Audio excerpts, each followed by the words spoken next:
This is the season finale of the Disney Plus series Turner and Hooch released today, and I just finished it. So here's my review of season 1, or maybe just the show, because I'm not even sure if this is going to get a season 2, but at least the show, like what is released. Here's my thoughts on it. So, just for context, Turner and Hooch is not one of those movies that I grew up watching. In fact, literally the first time I saw the movie was right before watching the show. And I think that the show works, because this is not a remake. Even though the name implies that it's a remake, it's not a remake. It's actually a sequel. It's a continuation.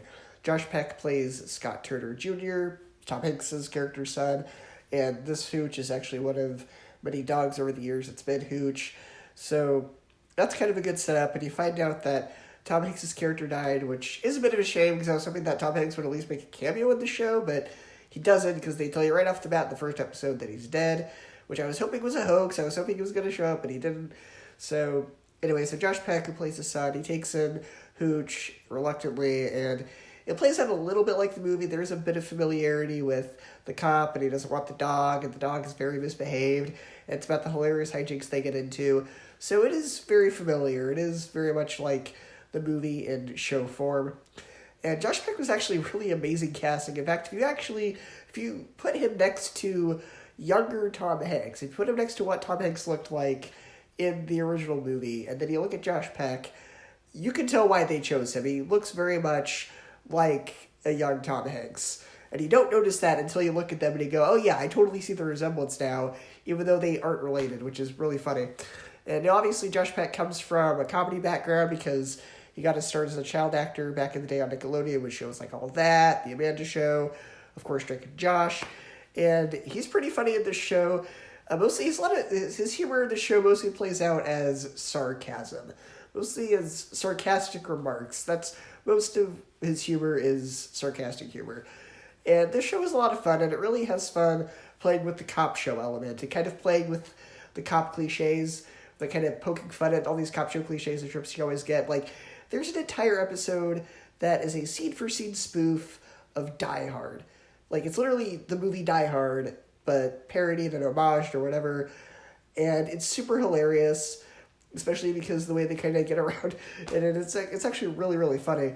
And there's also an episode that's a bit of a spoof on the movie Taken, and Josh Peck gets to do a little bit of a Liam Neeson impression and kind of channels inner Liam Neeson. And for a Disney show, there's a lot of gun violence. I mean, it's not any more violent than a typical cop show that you would see on, like, network TV on primetime. It's no different than, something you would see on ABC at 8 o'clock at night. But considering this is a show on Disney Plus, it is TV PG.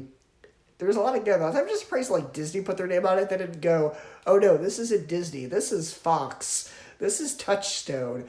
This is one of our more, mature. They have the Disney branding. Like, it says Disney Plus Original when you start the episode, which is really funny that it's a Disney show, and there's a lot of gun violence in it. Now, the thing that held the show just back a little bit, most of the show was good. The one element about this show that I didn't really care for was the love triangle between Josh Peck and the two female characters on the show. The one who's the dog trainer, who's going to try and train Hooch, make him a little bit more well-behaved, and then Peck's ex-girlfriend who comes back into his life. And I don't really think either of those characters was interesting. I was like, I honestly don't care who you end up with by the end of the show, because I don't care for either of these characters. I don't think either of them were interesting. I didn't think any of them were particularly well acted. I just didn't care for either of these characters.